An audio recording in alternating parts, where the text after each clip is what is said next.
Beragamnya suku bangsa yang ada di Nusantara melahirkan begitu banyak tradisi dan kearifan lokal. Bukan hanya sekedar tradisi adat yang syarat makna, melainkan ada pula yang bersifat menghibur. Balapan satwa salah satunya. Mulai dari balap kelinci, hingga adu cepat unggas yang terangkum dalam petualangan kali ini.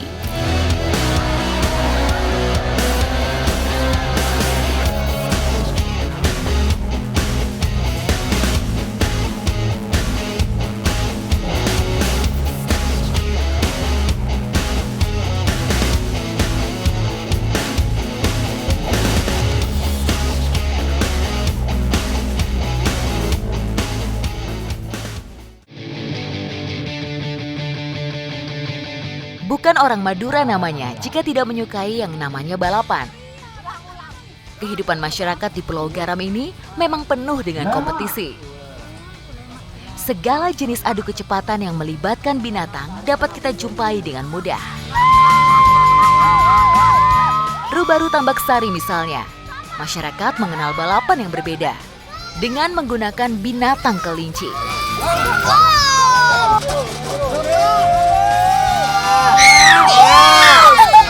Yang ikut lomba itu bukan kelinci sembarangan, tapi kelinci jenis Pin, Havana, sama Rex. Kalau misalnya kelinci jenis Anggora itu nggak bisa, itu hanya peliharaan. Jadi harus kelinci-kelinci yang begini nih. Kalau dari fisiknya sih dia agak lebih langsing dibandingkan sama kelinci peliharaan ya Pak. Iya. Ada berbagai macam level perlombaan kelinci di Pulau Madura. Yang dilakukan masyarakat kali ini masih di tingkat desa.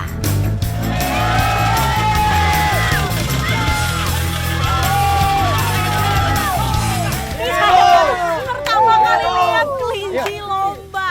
Ternyata larinya kenceng banget.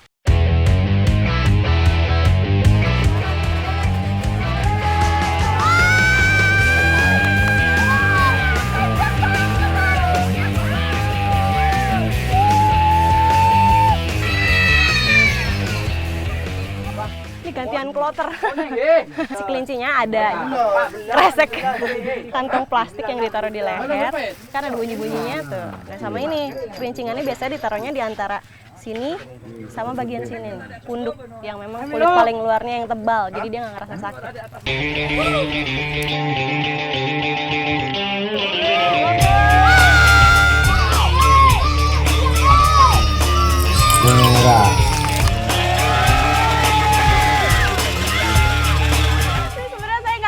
Siapa yang menang? Kayaknya saya mau pindah aja ke sana biar kelihatan di garis finish siapa sih yang menang, kelinci yang mana. Meski imut, kelinci dikenal sebagai hewan dengan kecepatan larinya. Hal ini tak lain dari kaki belakang yang lebih panjang dan kuat dibandingkan kaki bagian depan. Dalam kondisi sehat, tercatat seekor kelinci bisa berlari sekitar 60 hingga 70 km per jam.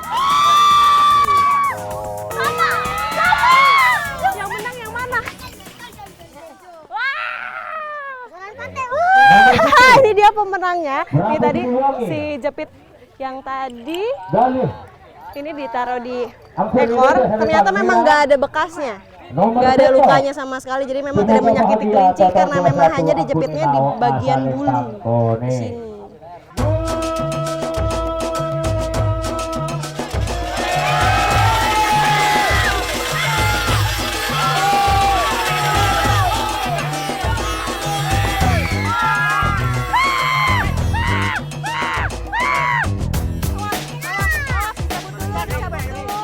Nah, jadi memang di sini di bagian finishnya udah ada bagian yang untuk nangkepin kelincinya, karena kalau misalnya nggak ditangkap terus dilepas ya atributnya, kelinci-kelincinya bisa mati. Karena masyarakat di sini membuat arena ini udah disesuaikan dengan kekuatan kelincinya, jadi cuma dia bisa berlari hanya sekitar 100 meter. Nah ini kelinci yang menang, nanti akan dapat hadiah. Kamu mau dapat hadiah apa? Dapat tadi.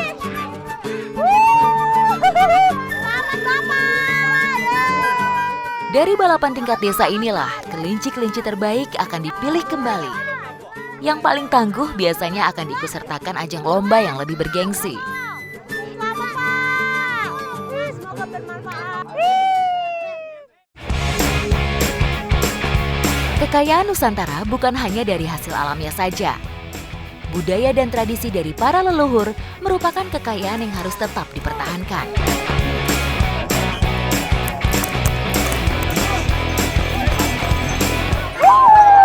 Indonesia memang kaya akan tradisinya, termasuk tradisi yang ada di Sumbawa Barat. Dan sekarang saya sudah berada di Desa Lambunga, Kabupaten Taliwang, Sumbawa Barat, dan akan mengikuti kegiatan barapan ayam. Ini semua orang sudah sangat antusias untuk mengikuti kegiatannya, termasuk saya. Ikuti terus jejak saya, jejak petualang. Tradisi turun-temurun ini memang menjadi kebanggaan masyarakat Sumbawa. Permainan tradisional ini awalnya dilakukan saat musim menanam padi. Tapi seiring berjalannya waktu, kegiatan ini mulai rutin dilakukan. Oh, Bang, saya boleh pegang ayamnya nggak nih? Coba ya, pegang ya. Kok dia gemeter ya? Ini groginya bagaimana? Jadi ini memang di ayamnya ini ada jumbo ya istilahnya ya Bang. Ini dipasang di dadanya, dan karena di perlombaan ini mereka akan berlari sepasang. Jadi ini mereka disatukan dengan namanya noga ya Bang. Nah, ini noganya. Hiasan jumbo dan noga itulah yang semakin mempercantik ayam-ayam ini. Jadi berbeda dengan barapan kebo, jarak dari awal start hingga selesai itu dia lebih pendek, sekitar 24 meter kalau di sini tuh. Untuk menggiring sepasang ayam, joki akan dilengkapi lutar yang berfungsi untuk mengarahkan lari ayam sekaligus sebagai cemeti agar ayam berlari kencang. Jadi peraturan mainnya di sini, ayamnya itu harus mengenai saka yang berupa daun lontar. Jadi kalau nggak kena itu tidak terhitung. Dia juga nggak boleh keluar dari daun lontar yang sudah dipasang di kiri dan di kanan. Nah, nanti kalau misalnya udah kena, kita akan pilih mana nih ayam yang paling cepat larinya. Ternyata menggiring sepasang ayam menuju saka tidaklah mudah. Itu bergantung pada insting sang ayam. Jadi, dibutuhkan keterampilan sang joki untuk membaca situasi dan kondisi saat menggiring ayam. Dalam jarak 24 meter, unggas pembalap ini dapat menempuhnya sekitar 4 hingga 5 detik saja. Itu sama saja, ayam-ayam ini mampu berlari secepat 35 km per jam. Wow, cepat sekali! Nah, ini sekarang gantian nih, saya juga mau nyobain. Ini saya bakal nyobain ayamnya Bang Pole sama Bang Miswar. Nih, saya langsung pegang aja Bang. Ini namanya siapa dia? Roda terbang. Roda terbang. Iya, dari tadi saya dengar nama-nama ayamnya ini tuh lucu-lucu loh. Dalam barapan ini, unggas yang digunakan biasanya ayam ras atau ayam kampung. Ciri keunggulannya adalah jengger yang merah dan besar, juga kaki yang ramping dan runcing. Aduh, tadi saya nyobain, belum apa-apa udah lepas sama ayamnya. Kayak tadi pas awal mula, saya lupa deket gitu sama ayamnya, jadi lepas, belum setengah jalan. Saya mau coba lagi sekali lagi. Percobaan kedua kali ini tidak boleh gagal lagi. Harus lebih konsentrasi dan berlari lebih cepat lagi. Ternyata ini cara pegang ayamnya yang benar. Kayaknya tadi saya salah pegang nih. Makanya mungkin gagal tadi. Kita coba lagi. Ternyata pemilihan pasangan ayam sangatlah penting. Sepasang ayam harus memiliki postur tubuh yang sama besar agar memiliki kecepatan yang seimbang saat berlari. Saya ngerti deh. Tadi kesalahannya di mana? Tadi kayaknya saya terlalu cepat menjatuhkannya, dia masih tinggi. Saya lepas otomatis gak bisa, harusnya agak jongkok ke bawah. Mbaknya mudah gitu untuk dikejar, turunin aja. Oh iya benar, harus turunin ke bawah. Oh nanti baru didorong juga ya Bang pakai tekanan. Ikuti terus jejak saya, jejak petualang.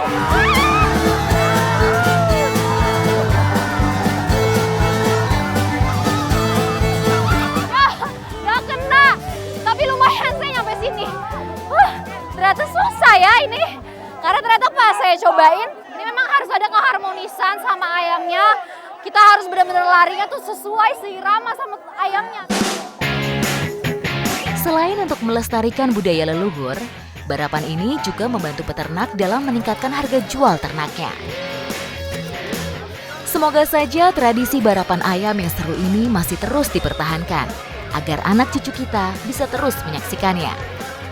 Ikuti terus jejak saya, Jejak Petualang.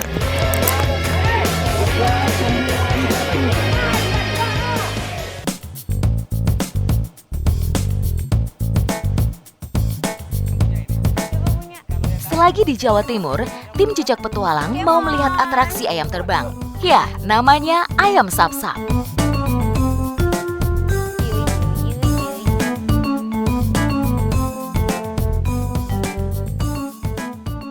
Saya lagi ada di Desa Pasir Putih, Kecamatan Bungatan, Situbondo. Nah, hari ini saya mau ajak ayam ini buat balapan melintasi laut di depan sana. Tuh, daripada naik udah siap-siap. Nama ayamnya si Cantik. Kayaknya emang tampak lebih cantik daripada saya, lihat deh. Nih, siap terbang? Siap.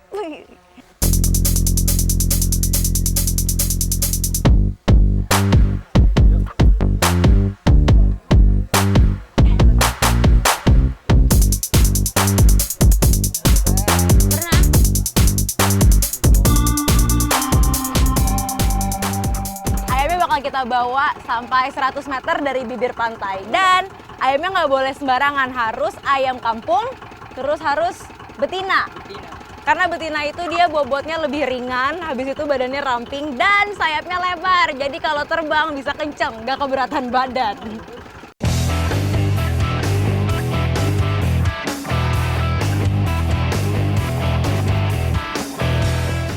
Ayam sap-sap tercipta dari ketidaksengajaan. Ketika itu, masyarakat Madura membawa ayam dalam acara larung sajen atau upacara syukur panen sebagai persembahan. Bang dulu. Tak disangka, ternyata ada ayam yang berhasil terbang kembali ke daratan.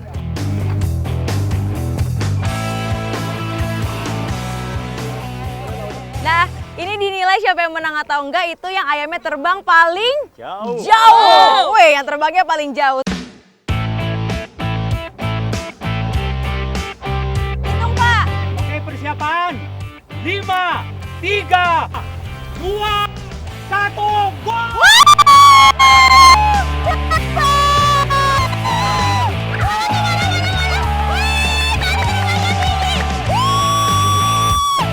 Wah, terbangnya oke juga ya. Lumayan cepat.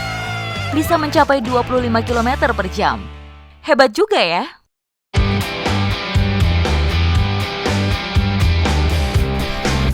Ayam sap-sap merupakan atraksi yang dilakukan masyarakat Madura sejak zaman dahulu.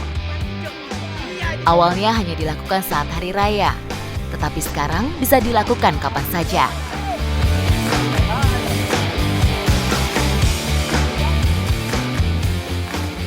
Nah, ini dia perjuangan selanjutnya. Ayamnya udah terbang, tapi di darat itu nggak ada yang nangkepin. Jadi sekarang saya harus cari si Cantik terbangnya kemana. Berusaha menangkap dia lagi. Aduh.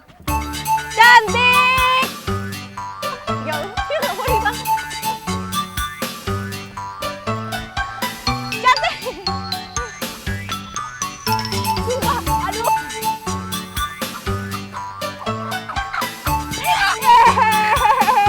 Aduh.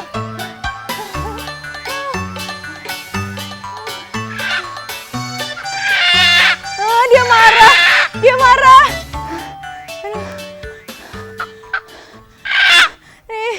Ya maaf ya, maaf ya. Nih si Cantik jagoan. Saya masuk babak final. Saya bakal ngelawan Jupe sama Sheloma. Ini ayam namanya bagus-bagus banget ya. Semoga si Cantik menang. Semoga menang ya.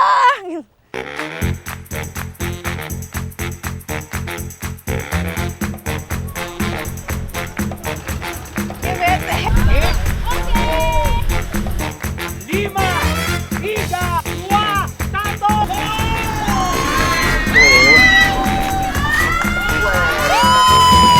Ya ayam gua nggak mau terbang.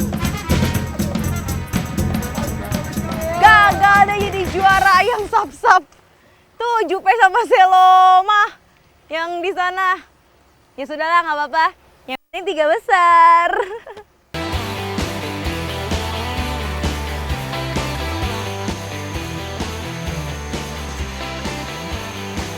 Desa Tampakang, sebagian besar wilayahnya adalah perairan rawa. Perairan rawa ini merupakan denyut nadi bagi masyarakat sekitarnya.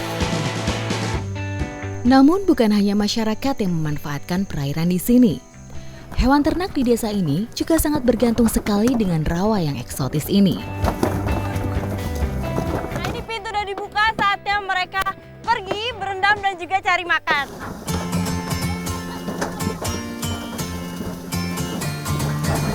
Ini karena mereka berebut mau keluar, kalangnya jadi bergoyang-goyang. Nih saya jadi takut jatuh dan mereka ini nggak mau antri.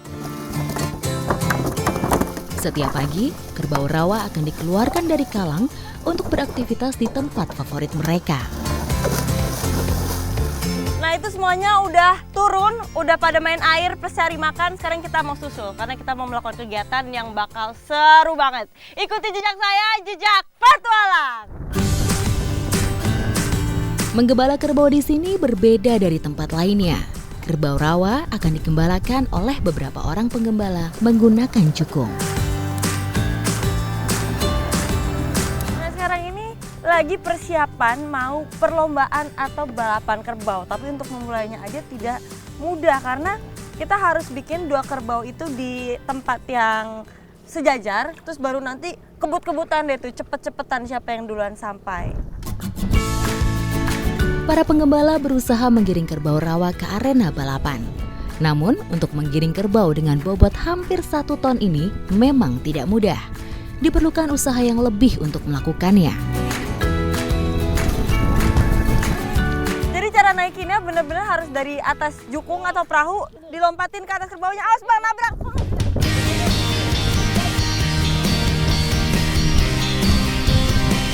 Tadi setelah saya udah melihat para abang mencoba, sekarang giliran saya mau mencoba. Jujur saya bingung harus lompat kemana.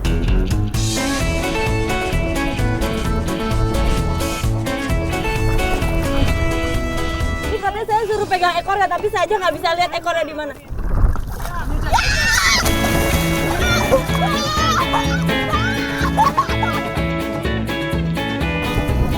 Wah ini seru sekali.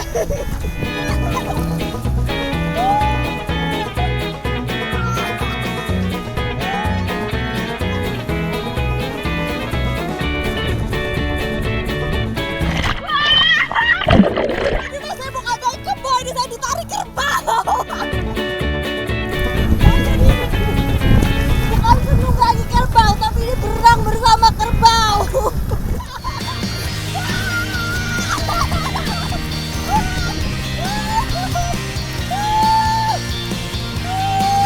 Ternyata walaupun sulit untuk naik ke punggung kerbau, tapi sekalian saya bisa naik di punggungnya.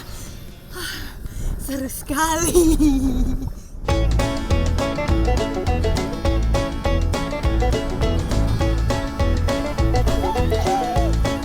Aduh, saya dibawa ke semak-semak, dia nggak mau lari, kayak dia lapar, mau makan dulu.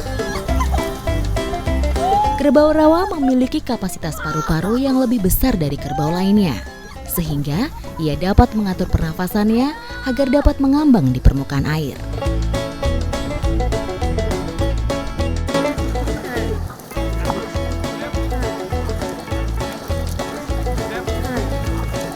Setelah puas seharian makan dan juga berendam, kerbau-kerbau ini akan kembali ke kalang dengan sendirinya.